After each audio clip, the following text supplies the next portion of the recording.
Hi friends, welcome back to my channel. अगर आप India से इनकम अर्न कर रहे हैं, आप एनआरआई हैं या आप किसी फॉरेन एंटाइटी को पेमेंट कर रहे हैं, तो ये वीडियो आपके लिए बहुत ही क्रिटिकल है। क्योंकि प्रीवियसली जो फॉर्म 10F था, 1 अप्रैल 2026 से वो डिसकंटिन्यू हो चुका है और उसकी जगह ले ली है फॉर्म 41 ने।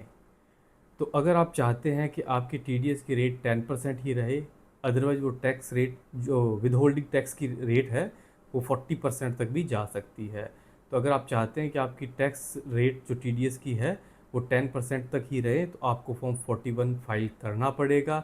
तो आइए अब हम चेक करते हैं फॉर्म 41 किस पे एप्लीकेबल होता है, कैसे इसको फाइल करते हैं और कैसे आप बचा सकते हैं अपने एक्स्ट्रा कैश आउटफ्लो को। सबसे पहले बात करते हैं कि आखिर ये इतना इम्पोर्टेंट क्यों है। अगर आप एक इंडियन हैं, अगर आप एक एनआरआई हैं और इंडिया से इनकम अर्न कर रहे हैं, या फिर आप एक इंडियन कंपनी है जो कि एक फॉरेन कंपनी को पेमेंट कर रहे हो, तो आप आज तक जो करते आए हो बेसिकली और फंडामेंटली वो सारी चीज़ें बदल चुकी है। Let me very much clear from very beginning that TRC is not enough for claiming the DTAA benefits। तो इसके लिए आपको करना क्या होगा, इसके लिए आपको फॉर्म 41 फाइल करना होगा ताकि आप DTAA का बेनिफिट अवेल कर सकें। अगर यह फॉर्म फाइल नहीं किया है, अगर आपने ये फॉर्म 41 फाइल नहीं किया है, तो आप पे जो टैक्स रेट अप्लाई होगा वो मैक्सिमम वाला टैक्स रेट अप्लाई होगा, जो कि अप टू 40% भी हो सकता है। तो इसके लिए आपको फॉर्म 41 टाइमली मैनर में फाइल करना है।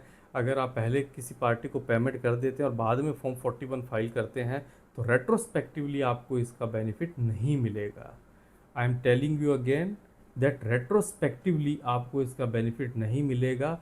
तो before payment, before raising the invoice by the vendor, आपको फॉर्म 41 फाइल करना पड़ेगा। तो अब हम चेक करते हैं कि आखिर पहले क्या फाइलिंग थी और आज की डेट में क्या फाइलिंग है। पहले हम करते थे फॉर्म 10F फाइल, जो कि सेक्शन 90 सबसेक्शन 5 हमें बोलता था कि आपको ये डिक्लेरेशन फाइल करनी है पोर्टल पे जाके online. But most of the cases में हमने जो देखा है, जो प्रैक्टिकल सिनेरियो देखा है, कि मोस्ट ऑफ द पीपल्स जो है वो टीआरसी से ही काम चला लेते थे। बट अब कुछ चेंजेज आए हैं पोर्टल में, जिसे हम डिस्कस करेंगे कि जिसकी वजह से फाइलिंग मैंडेटरी हो गई है। अब जो 31 मार्च 2026 के बाद हमारा एक्ट बदल गया है, 1 अप्रैल 2026 से इनकम टैक्स एक्ट 2025 एप्लीकेबल हो गया है। तो इनकम टैक्स एक्ट 2025 ने फॉर्म 10F को एबोलिश कर दिया है और उसकी जगह फॉर्म 41 को इंट्रोड्यूस कर दिया है। और ये जो इन्होंने किया है वो है किया है सेक्शन 159 सब सेक्शन 8 के अंतर्गत। तो इस केस में आपको फॉर्म 41 फाइल करना पड़ेगा, फॉर्म 10F आप फाइल नहीं कर सकते हो। ठीक है। अब सरकार ने ऐसा किया क्यों? क्योंकि आज की डेट में एवरीथिंग इज़ डिजिटलाइज्ड। तो सरकार को भी ये चेक करना होता है। अगर आप थोड़ा सा डीपली इसको डाइव करके देखेंगे, तो पहले जब हम फॉर्म 15CB फाइल करते थे, जो कि अब फॉर्म 46 हो गया है, वो जब फॉर्म 15CB हम फाइल करते थे तो हमें एक्नॉलेजमेंट नंबर वगैरह कुछ डालना नहीं पड़ता था फॉर्म 10F का। बट अब जो नए फॉर्म 10F की जगह जो नए 15CB की जगह जो नए फॉर्म आया है फॉर्म 46, उसके अंदर आपको फॉर्म 41 का एक्नॉलेजमेंट नंबर डालना पड़ता है। यानी कि ये आपके लिए मैंडेटरी हो गया है कि अगर आप DTAA का बेनिफिट अवेल कर रहे हो तो आपको फॉर्म 41 का एक्नॉलेजमेंट नंबर डालना पड़ेगा। ये तो हम ऑपरेशनल लेवल के चेक्स की बात कर रहे हैं कि ऑपरेशनल लेवल पे क्या चेक क्रिएट हुए हैं। अभी क्वेश्चन ये आता है कि इनकम टैक्स डिपार्टमेंट आखिर ऐसा कर क्यों रहा है। तो देखिए, आप मोस्ट ऑफ द कंट्रीज़ के साथ में हमारा जो है DTAA बेनिफिट का एग्रीमेंट हो चुका है, जिसमें इंफॉर्मेशन शेयरिंग भी रहती है, डेटा शेयरिंग का एक प्रोटोकॉल होता है, OECDs जो है वो कॉमन रिपोर्टिंग स्टैंडर्ड्स के अगेंस्ट हमें सब कुछ इन्फॉर्मेशन अवेलेबल हो जाती है। तो रियल टाइम के अंदर जितनी भी इंफॉर्मेशन है वो सारी की सारी एक दूसरे से क्रॉस वेरीफाई होती रहती है। आप देखेंगे आजकल एक्सपर्ट्स के लिए भी कि उनको नोटिसेज ज़्यादा आने लगे हैं। तो उसका रीज़न यही है कि फॉरेन जो कंट्रीज़ हैं, जो अदर कंट्रीज़ हैं, उनके साथ इंडिया ने डेटा शेयरिंग एग्रीमेंट कर लिया है। तो उन कंट्री से हमारे पास डेटा आता है और हमारी कंट्री का डेटा उन कंट्रीज़ के पास में जाता है। तो जब ये डेटा क्रॉस वेरीफाई नहीं होता है तो उस केस में आपको नोटिस इशू होता है। तो इसी चीज़ को मोर डिजिटलाइज करने के लिए इनकम टैक्स डिपार्टमेंट ने ये इनिशिएटिव लिया है कि आपको फॉर्म 41 फाइल करना पड़ेगा अगर DTAA का बेनिफिट आपको लेना है। तो अब आप कोई भी शॉर्टकट नहीं मार सकते हो, आप सिंपली TRC के बेसिस पे DTAA का बेनिफिट नहीं ले सकते हो। अब जो नेक्स्ट क्वेश्चन है कि किसको form who needs to file form 41, किसको ज़रूरत है कि वो फॉर्म 41 को फाइल करे। तो सबसे पहले MNC कंपनीज जो इंडियन जिनकी इंडियन सब्सिडरीज हैं, जिनको इंडियन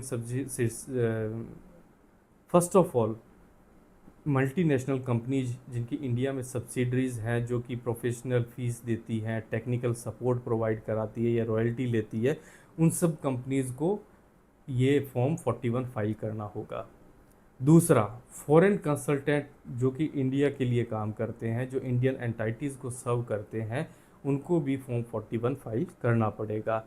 तीसरा है ओवरसीज़ पेरेंट कंपनी जो डिविडेंड, इंटरेस्ट या कैपिटल गेन कलेक्ट कर रही है, उन सब कंपनीज़ को भी ये फॉर्म 41 फाइल करना पड़ेगा। तो अब आपको ब्रॉडली एक पता चल गया होगा कि अगर आप फॉरेन रेमिटेंस कर रहे हो, अगर आप फॉरेन में पैसा भेज रहे हो और DTAA का बेनिफिट आपको चाहिए विद होल्डिंग टैक्स के लिए, तो उस केस में आपको फॉर्म 41 फाइल करना ही पड़ेगा। अब हम बात करते हैं एक मैसिव रिलीफ की। चलो पहले मैसिव रिलीफ से पहले हम एक नॉर्मल बात करते हैं कि अगर इनकम टैक्स पोर्टल पे आपको लॉगिन करना होता है तो आपको क्या चाहिए होता है, पैन कार्ड। तो जो मैसिव रिलीफ मिली है वो इसी चीज़ की मिली है कि अगर आउट ऑफ इंडिया जो कंपनीज़ हैं या फ्रीलांसर हैं जिनको फॉर्म 41 अप्लाई करना है, उनको पैन कार्ड अप्लाई करने की ज़रूरत नहीं है, क्योंकि ईज़ ऑफ डूइंग बिजनेस के अंतर्गत इसको एग्जम्प्ट कर दिया गया है कि विदाउट पैन कार्ड भी आप फॉर्म 41 फाइल कर सकते हो। तो ये एक बहुत बड़ी रिलीफ है, क्योंकि पहले क्या था कि फॉरेन एंटाइटीज़ इंडिया में बिज़नेस करने से इसीलिए थोड़ा सा नो कर देती थी कि उनको पैन कार्ड अप्लाई करना पड़ेगा, एक बहुत बड़ी चेन है जिसको फॉलो करना पड़ेगा, जिसके बाद में उनको पैन कार्ड इशू होगा और उस पैन कार्ड को इशू होने के बाद में वो फॉर्म 10F अप्लाई करेगी। बट अब फॉर्म 10F और जिसको रिप्लेस कर दिया फॉर्म 41 ने, उसको अप्लाई करने के लिए आपको पैन कार्ड की ज़रूरत नहीं है। तो ये एक सबसे बड़ा चेंज आपको मिलेगा कि अब आप अगर जब अप्लाई करने के लिए जाएंगे, आप जब लॉगिन क्रिएट करेंगे इनकम टैक्स के पोर्टल पे, तो वहाँ पे जब अदर में जाके आप ऑप्शन चूज़ करेंगे कि आपको नो पैन कार्ड वाला ऑप्शन आप सेलेक्ट करेंगे, तो उस केस में आपसे पैन कार्ड की डिमांड नहीं होगी।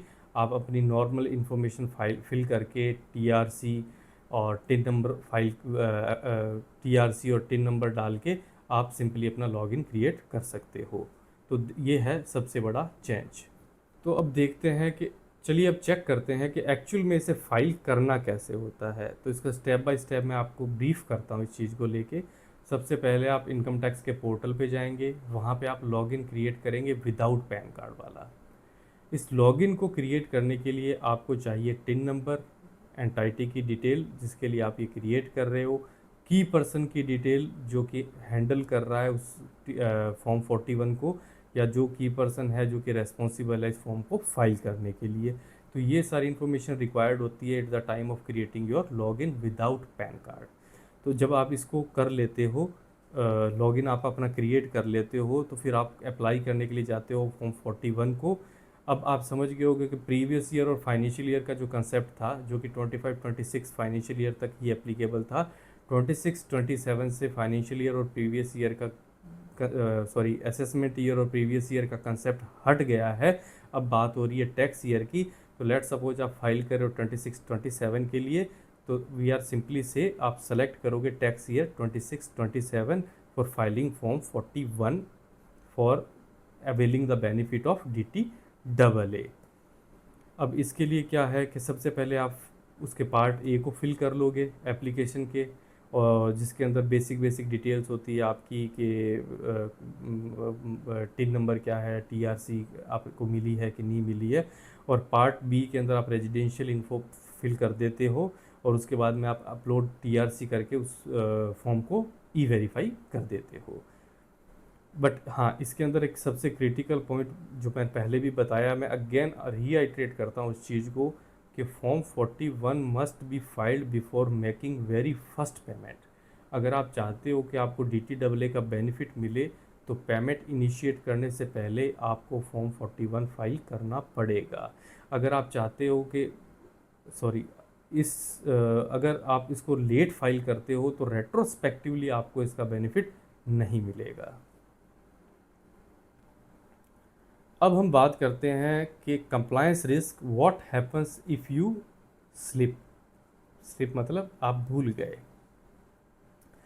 अगर आपकी टीम लेजी हो गई है तो क्या होगा? फॉल आउट इमीडिएट है।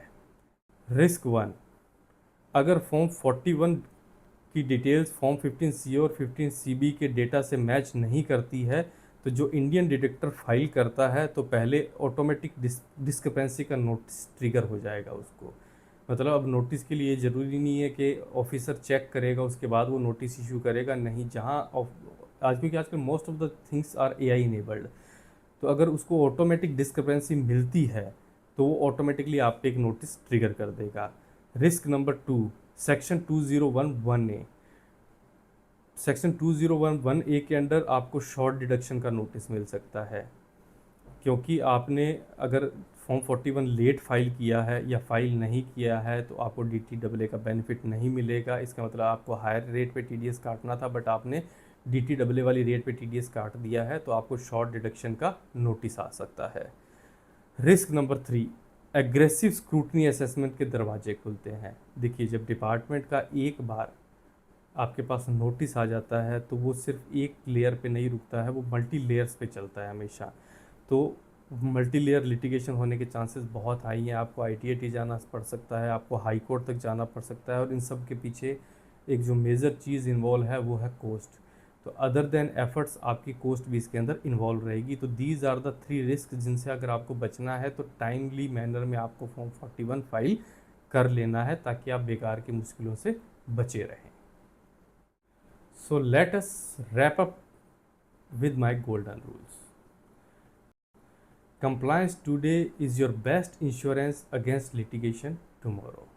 तो ये गोल्डन रूल मैं आपको बता रहा हूँ कि compliance today is your best insurance against litigation tomorrow. तो अगर लिटिगेशन से आपको बच के रहना है तो आज की डेट में आप अपने कंप्लायंसेस को पूरा रखिए। अब करते हैं किसी भी क्रॉस बॉर्डर ट्रांजैक्शन के लाइव होने से पहले ये 6 पॉइंट ऑडिट आपको हमेशा, ये चेकलिस्ट आप ऑडिट बोल लीजिए, इसको चेकलिस्ट बोल लीजिए, आपको हमेशा इंश्योर करना है कि ये सारी चीज़ें आपके पास है या नहीं है। पहली चीज़, वैलिडेट करें कि TRC पूरे ईयर को कवर कर रहा है कि नहीं कर रहा है। तो यहाँ पे कई बार डिफरेंस आ जाता है फाइनेंशियल ईयर जो इंडिया में चलता है और कैलेंडर ईयर जो कुछ फॉरेन कंट्रीज़ के अंदर चलता है। तो आपको ये इंश्योर कर लेना है कि वो पूरे के पूरे ईयर को कवर कर रहा है कि नहीं कर रहा है। फॉर्म 41 का जो डेटा है वो होम कंट्री के टैक्स रिकॉर्ड से वेरीफाई करें। आपको उस होम कंट्री, जिस कंट्री का फॉर्म 41 फाइल हो रहा है, उसकी होम कंट्री से वो टैक्स का पूरा रिकॉर्ड जो है वो उससे वेरीफाई होना चाहिए। Specify DTAA article rate payment के नेचर से मैच होना चाहिए। अगर आपके DTAA का जो आप बेनिफिट ले रहे हो और आप जो पेमेंट कर रहे हो उन दोनों का नेचर आपस में मैच हो जाना चाहिए। अगर लेट सपोज आप प्रोफेशनल फ़ीस के लिए ले रहे हो DTAA का बेनिफिट, तो आपका जो नेचर है पेमेंट का वो भी प्रोफेशनल फ़ीस का ही होना चाहिए। और DTAA के अंदर ये मेंशन होना चाहिए कि प्रोफेशनल फ़ीस पे आपकी जो है वो लोअर TDS की रेट एप्लीकेबल होगी, जो कि इन जनरल केसेस के अंदर 10% होती है। ठीक है। फिफ्थ नंबर जो पॉइंट है वो है कि पोर्टल डिटेल्स को 15CA-CB की फाइलिंग से क्रॉस चेक करना है आपको कि जो फॉर्म 15CA-CB के अंदर आप डाल रहे हैं वो पोर्टल की डिटेल्स के साथ में मैच कर रहा है। फिफ्थ नंबर पॉइंट है, रेमिटेंस से पहले आप ये डबल चेक करेंगे कि फॉर्म 41 फाइल हो चुका हो, क्योंकि मैं अगेन बोल रहा हूँ आपको कि रेट्रोस्पेक्टिवली आप इसका बेनिफिट नहीं ले सकते हो। और जो लास्ट पॉइंट है वो ये है कि पोर्टल पे DSC एक्टिव है और ऑथराइज्ड है, ये आप पहले वेरीफाई कर लेंगे। तो दीज आर 6 गोल्डन रूल्स और चेकलिस्ट और ऑडिट जो कि आपको कर लेनी है किसी भी ट्रांजेक्शन के इनिशिएशन से पहले, जब आपको लगता है कि फ्यूचर में ऐसी ट्रांजेक्शन होनी है। Stay compliant and stay protected. अगर ये आपको वीडियो इन्फॉर्मेटिव लगा हो, आपको ये वीडियो अच्छा लगा हो, तो आप इसे लाइक कीजिए, कमेंट कीजिए और मेरे चैनल को सब्सक्राइब कीजिए। Thank you for watching.